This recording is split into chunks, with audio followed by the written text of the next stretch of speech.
Hello, and welcome to another Juche Gang e-reading.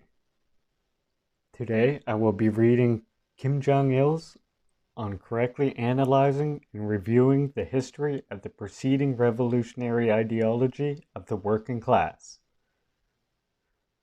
From a talk to social scientists, May 20th, June 17th, and September 30th, 1966. This e-reading will be part of the Juche e-readings chapter describing the interrelation between Juche philosophy and Marxism-Leninism. And it is recommended to have a complete understanding of this topic to watch all videos in this chapter. I've put them all on a single playlist to make it easier for you to find them.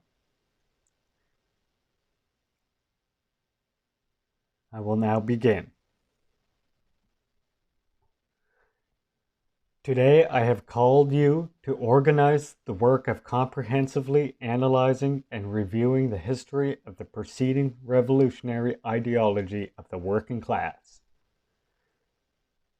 For the next few years, we will analyze and review the century-long history of the working class ideology. In other words, we will be conducting a comprehensive analysis and review of Marxism-Leninism. Many years have passed since the formulation of Marxism-Leninism, but no attempts has yet been made to conduct a comprehensive analysis and review of this doctrine, nor has a proper yardstick been identified for doing so. The great leader, Comrade Kim Il-sung's revolutionary ideology, his ideas, theories, and policies should be our sole yardstick for analyzing and assessing the preceding theories. I think that it is time to conduct a comprehensive analysis and review of Marxism-Leninism with the leader's revolutionary ideology as the yardstick. This is an urgent requirement of the times and the developing revolution, which brooks no further delay. It is also a historic task that has devolved on us.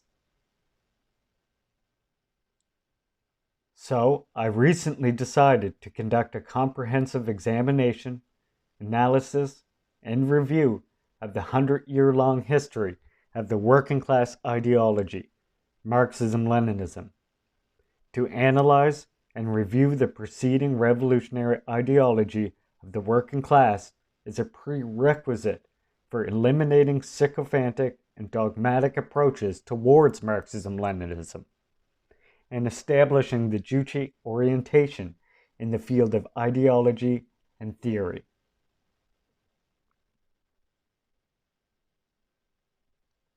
The tendencies of holding Marxism-Leninism as absolute and blindly venerating the classic works have persisted for a long time within our party.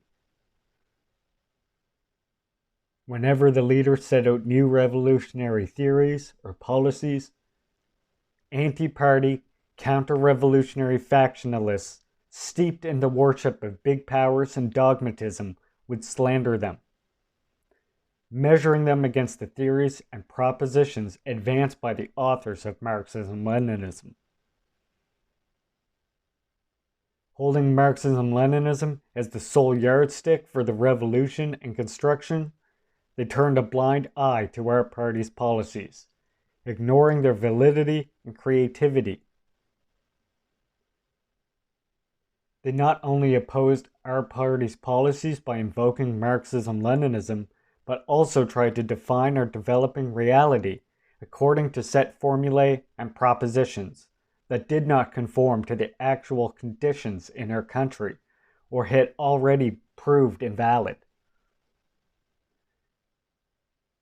Some people who were not armed with the revolutionary ideas and theories of our party venerated the classics by Marx, Engels, and Lenin in the mistaken belief that only those who studied them could become communists. The anti-party, counter-revolutionary factionalists worship Marxism-Leninism, holding it as absolute. But they merely learn some of its formulae and propositions, parrot fashion, without grasping its ideological and theoretical content, and were incapable of understanding it properly.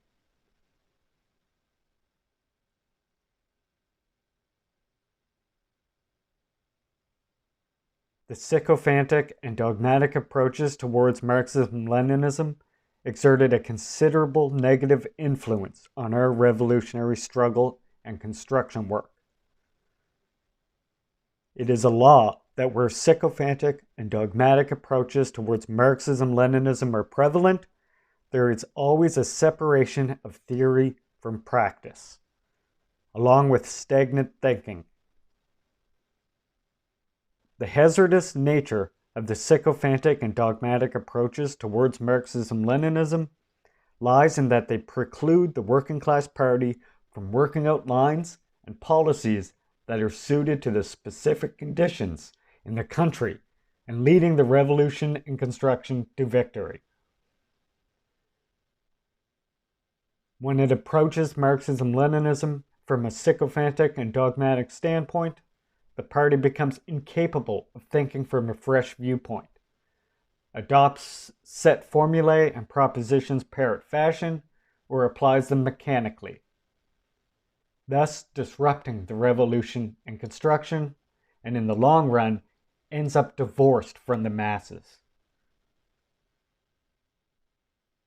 These approaches are also harmful in that they prevent people from thinking creatively and being innovative, and convince them that they should make the Korean Revolution not in the Korean way, but in the way pursued by the Soviet Union and other European countries. If they are steeped in sycophancy and dogmatism, the masses of the people cannot perform their role as masters of the revolution and construction, nor can they work creatively for them.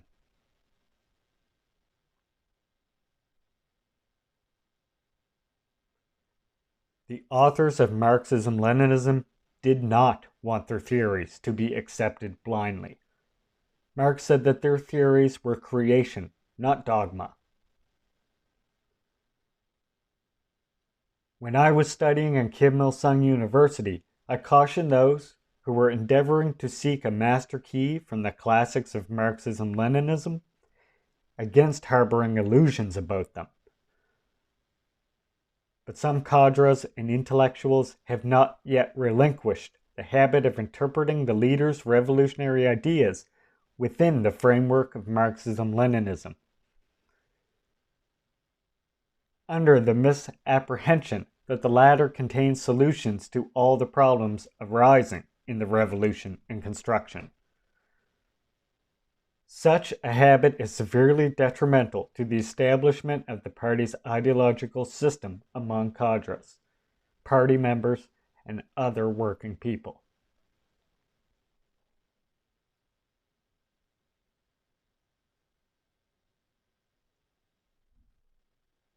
Sycophantic and dogmatic approaches towards Marxism-Leninism are incompatible with the party's ideological system that our party is endeavoring to establish. Our party's ideological system is precisely the leader's ideological system. Those who regard Marxism-Leninism as a cure-all in any era, in any country, do not correctly understand the essence of the leader's revolutionary ideology and our party's policies, its embodiment, nor can they accept them wholeheartedly, make them their lifeblood, and implement them properly.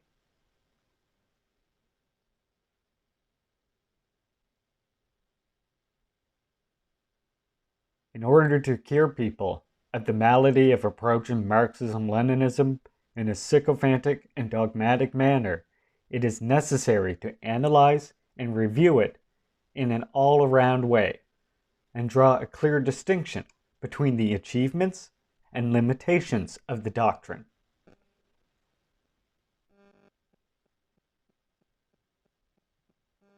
Leftist and rightist opportunism has now emerged in the international communist movement. and its proponents are interpreting Marxism-Leninism in their favor. Providing a clear idea of the essence of Marxism-Leninism is also necessary for discerning this misinterpretation.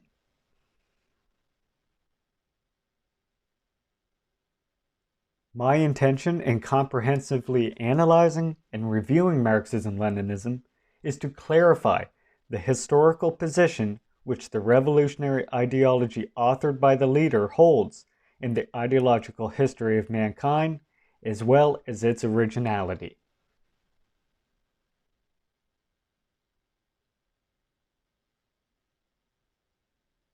The standpoint and attitude from which Marxism-Leninism is analyzed and assessed is important.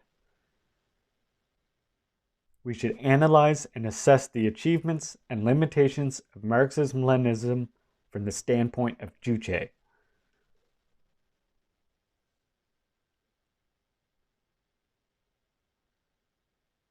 The century-long history of the communist movement can be called one during which the leaders of the working class authored and enriched the ideas on revolution and applied them in transforming the world. In the mid-19th century, Marx and Engels formulated Marxism, the first revolutionary ideology of the working class, and inspired the proletariat to a struggle against capital, ushering in the international communist movement. Early in the 20th century, Lenin presented Leninism, an advanced version of Marxism that reflected the historical period that was characterized by a shift from capitalism to imperialism, and he led the socialist October Revolution to victory, thus paving the way for a transition from capitalism to socialism in Russia. In the wake of the Second World War, socialism emerged victorious in several countries under the banner of Marxism-Leninism and began to proliferate across the world.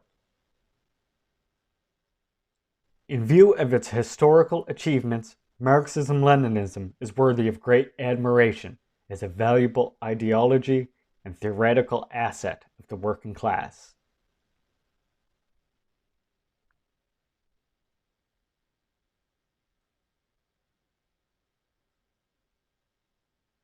However, we are living and working in an era entirely different from that of Marx and Lenin. The present is a new historical era, when the revolutionary movement is appearing on various scales and in different types worldwide.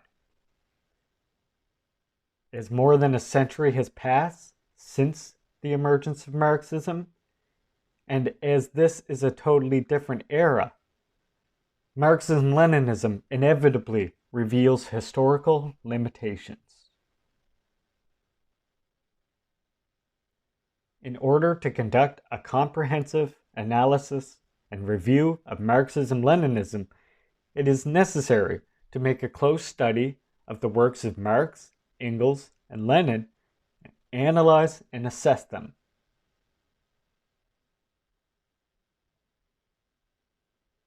I studied these works as a student at Kim Il-sung University, and later, on other occasions, and I have found that they contain many controversial points.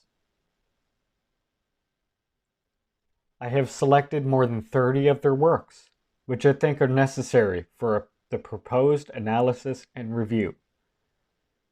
I am planning to hold discussions about the works with you from now. You need to read them all and take an active part in coming to study sessions. You should relinquish the old habit of worshiping the classics of Marxism-Leninism blindly. You should study each and every phrase of the works, and, in the context of their settings and purpose, analyze their historical significance and limitations. You should also assess whether the individual propositions contained in the works suit our present situation or not. In studying the works of Marxism-Leninism, we should take account of the following points. First, we should consider the background of the times when Marxism was formulated and its social basis. Marxism appeared in the period before the transition from capitalism to imperialism. That is, when capitalism was on the upswing.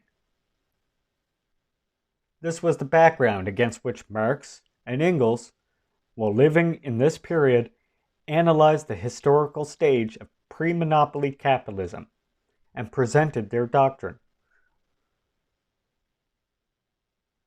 The resultant limitations are reflected vividly in all their works, as well as the revolutionary theories, strategies, and tactics they proposed.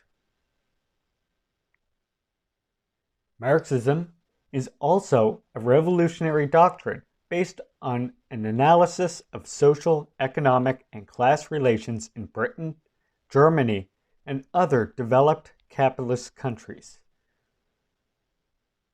So this doctrine does not provide solutions to the theoretical and practical problems in the revolution and construction in former colonies and semi-colonies, which make up the overwhelming majority of the nations on Earth.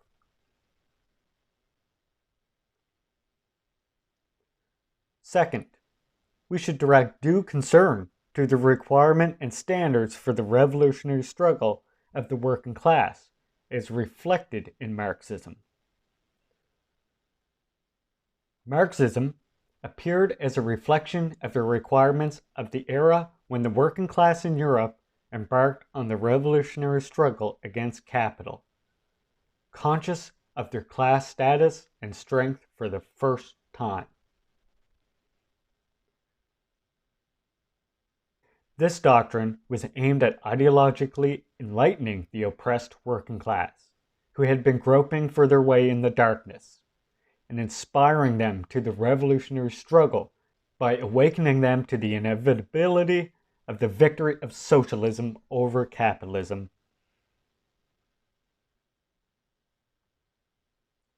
In short, Marxism was a revolutionary doctrine based on the experiences gained when the working class was being trained to initiate a revolution.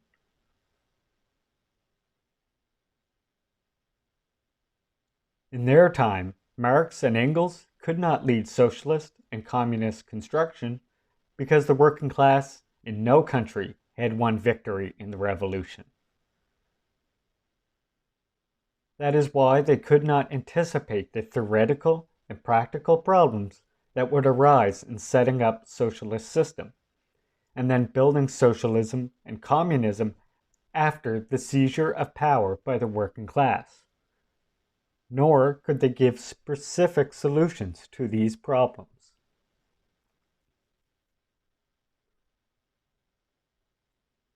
Third, we should pay attention to the characteristics of the formulation of Marxism and its evolution.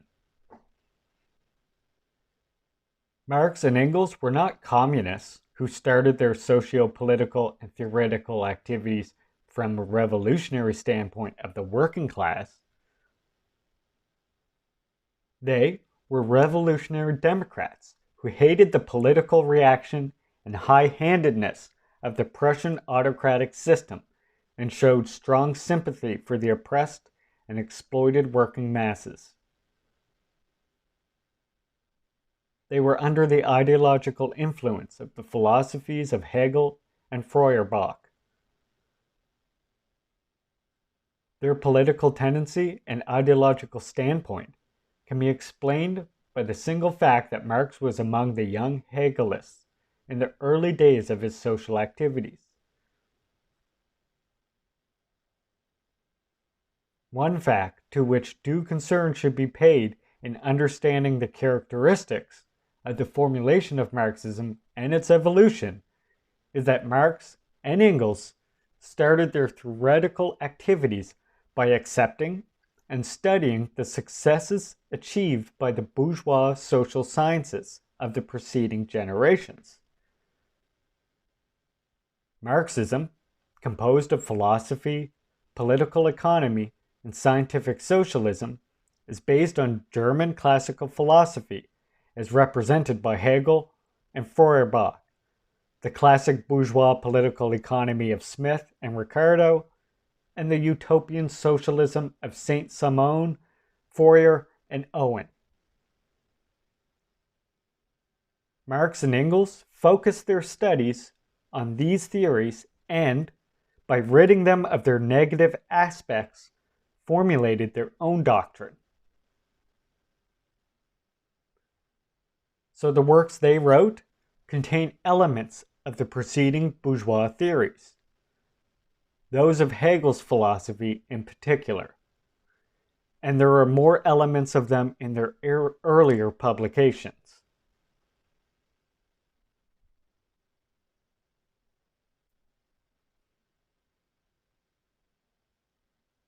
It is impossible to find solutions to the theoretical and practical problems of the present times in Marxism, which emerged as a result of a theoretical analysis of pre-monopoly capitalism on the social foundations of a few developed capitalist nations in Western Europe.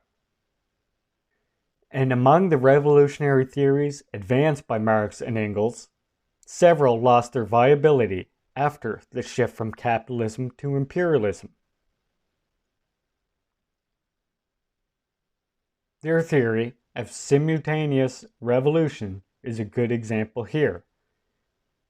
You should not refer to Marxism for theories concerning the building of socialism and communism in our era, because they had no experience in building socialism and communism. The authors of the doctrine could not give solutions to the pertinent problems, and their theories with regard to the building of socialism and communism are highly superficial and simplistic and lie within the confines of anticipation and assumption. Leninism, as a variant of Marxism, is associated with the era of imperialism and the proletarian revolution.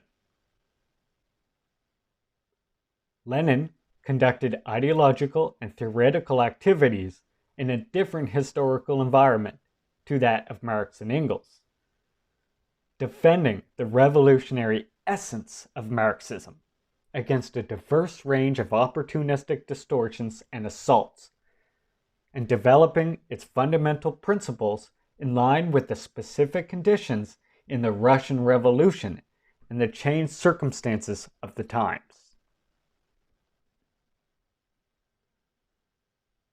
In studying the works of Lenin, primary consideration should be given to the fact that Leninism was based on an analysis of the historical environment of the imperialist era and reflected the requirements of the revolutionary struggle in a country in the initial period following the seizure of power by its working class.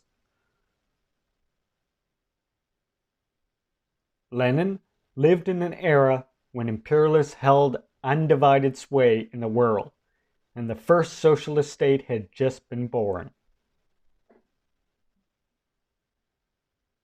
At that time, imperialism, although a breakthrough had been achieved on one of its fronts, retained control over the destinies of peoples in the international arena, and Asia, Africa, and Latin America remained colonial continents. It is evident that Lenin, who lived in such an era, could not anticipate the legions of problems that have been raised in the present times, and accordingly, no answers to these problems are given in his theories and works. In addition, you need to know that the Leninist theory on the socialist revolution, to all intents and purposes, presented a strategy and tactics that reflected the reality of contemporary Russia. Second, Lenin, like Marx and Engels, did not experience the building of socialism and communism. He struggled against bourgeois reactionaries and opportunists of all hues, including the populists, economists, legitimate Marxists, quote-unquote, Mensheviks, and revisionists of the Second International, and successfully carried out the proletarian revolution and established a proletarian dictatorship in his country. Lenin provided answers to some of the theoretical and practical problems raised in the early days of socialist construction, but died shortly after the revolution. So he could not provide specific solutions to the theoretical and practical problems arising in the building of socialism and communism, as he lacked practical experience of it. This is an important point we must take into account in studying his theories and works. Third, another important issue that deserves due consideration in understanding the historical limitations of Leninism is its correlation with Marxism. In a nutshell, it is impossible to draw a qualitative distinction between the two doctrines. Proof of this is the definition of Leninism itself as a variant of Marxism in the era of imperialism. Leninism is, above all else, formulated based on the same world outlook as Marxism, and the two doctrines are similar in composition. This defines the scope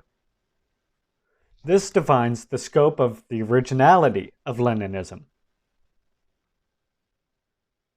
All in all, Lenin was a staunch champion of and faithful successor to Marxism. But his achievements in the creative development of Marxism pale in significance compared to those in championing and inheriting it.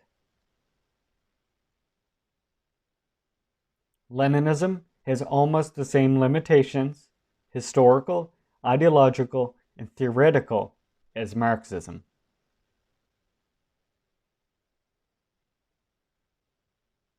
Having taken these points into account, we should work hard to hold serious study sessions on the works of Marx, Engels, and Lenin. It would be advisable to hold our study sessions on the works of Marxism-Leninism in this library, not in an office, because we will have to consult many of the works. I am planning to hold study sessions on Tuesday and Friday every week. Time is pressing for me on other days, when I have a lot of work to do assisting the leader.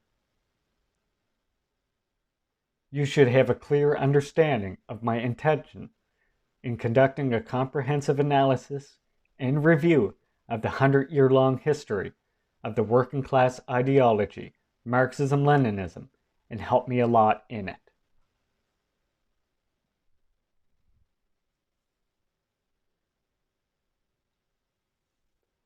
That's the end of this work, comrades. I hope that helps give you a better understanding of the limitations of Marxism-Leninism.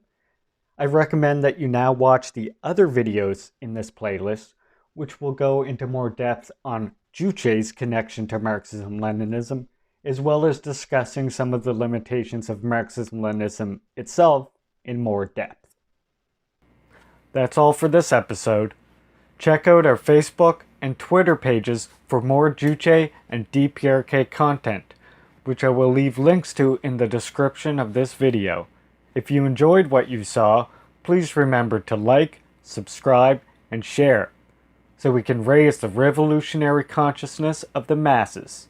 And because I run solely on your motivation and encouragement. Red salute, Juche comrades!